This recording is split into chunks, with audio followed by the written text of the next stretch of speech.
Selamat datang di mata pelajaran PKL Teknik Otomotif SMKN 1 Selong, tahun pelajaran 2024-2025. Materi kita kali adalah etos kerja dengan guru pembimbing lalu Adi Sukma ST. Selamat mengikuti. Etos kerja di tempat PKL.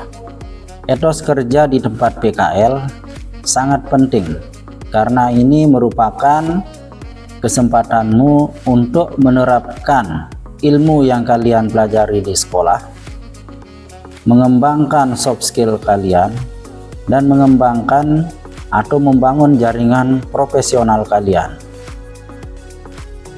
Apa itu etos kerja? Etos kerja adalah sikap dan semangat seseorang di dalam bekerja. Ini terdiri dari yang pertama, disiplin, datang tepat waktu, mematuhi aturan yang ada di tempat kerja, serta menyelesaikan pekerjaan sesuai dengan waktu yang sudah ditentukan.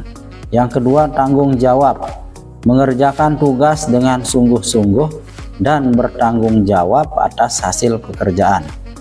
Selanjutnya, yang ketiga adalah inisiatif, proaktif dalam mencari tugas dan menyelesaikan masalah.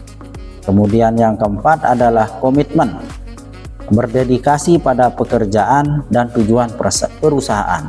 Selanjutnya yang kelima adalah kreativitas, mampu berpikir out of the box dan memberikan solusi baru.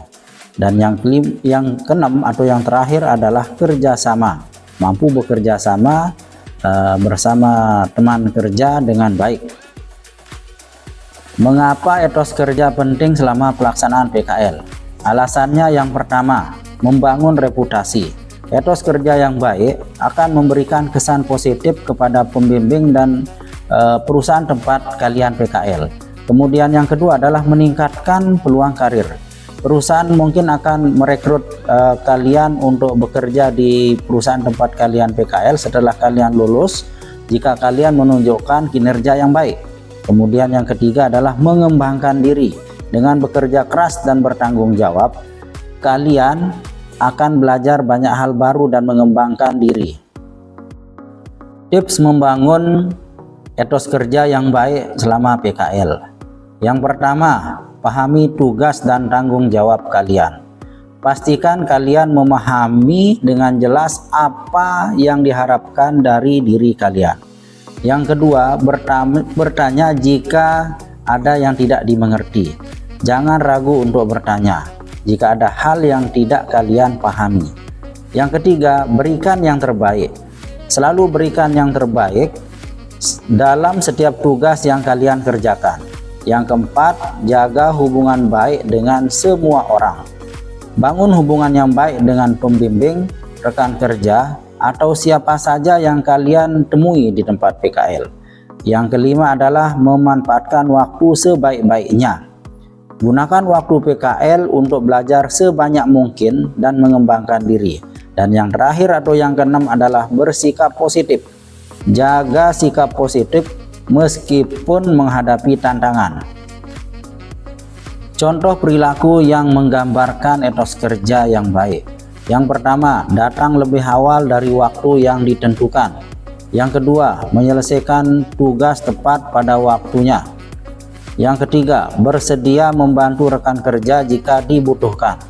Yang keempat, memberikan saran atau ide untuk meningkatkan kerja tim. Dan yang kelima adalah menunjukkan minat yang tinggi terhadap pekerjaan yang sedang dilakukan. Kesimpulannya adalah etos kerja yang baik merupakan kunci keberhasilan atau kesuksesan selama PKL.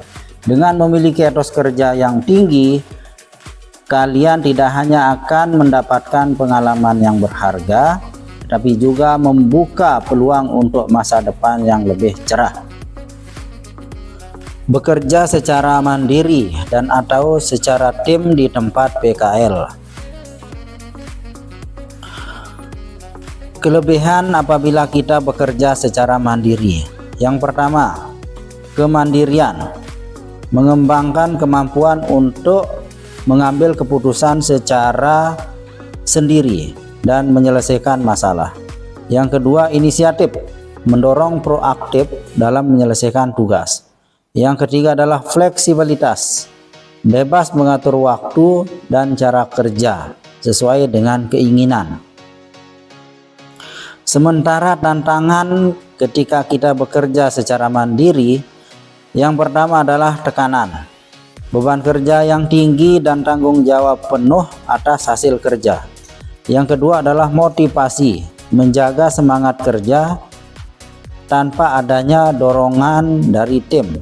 Dan yang ketiga adalah kesalahan, kemungkinan terjadinya kesalahan yang lebih besar karena tidak ada yang memeriksa pekerjaan.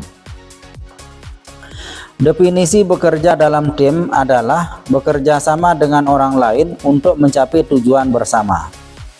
Kelebihannya di sini adalah yang pertama, sinergi, gabungan berbagai keahlian dan perspektif menghasilkan hasil yang lebih baik. Yang kedua adalah dukungan, mendapatkan dukungan dan bantuan dari anggota tim lainnya. Yang ketiga adalah pembelajaran, belajar dari pengalaman dan keahlian anggota tim lainnya. Tantangannya apabila kita bekerja secara tim, yang pertama adalah konflik, terjadinya perbedaan pendapat atau gaya kerja. Yang kedua adalah komunikasi, kesulitan dalam berkomunikasi dan berkoordinasi dengan anggota tim. Yang ketiga adalah tanggung jawab, terkadang merasa tanggung jawab pekerjaan dibagi dengan anggota tim lainnya.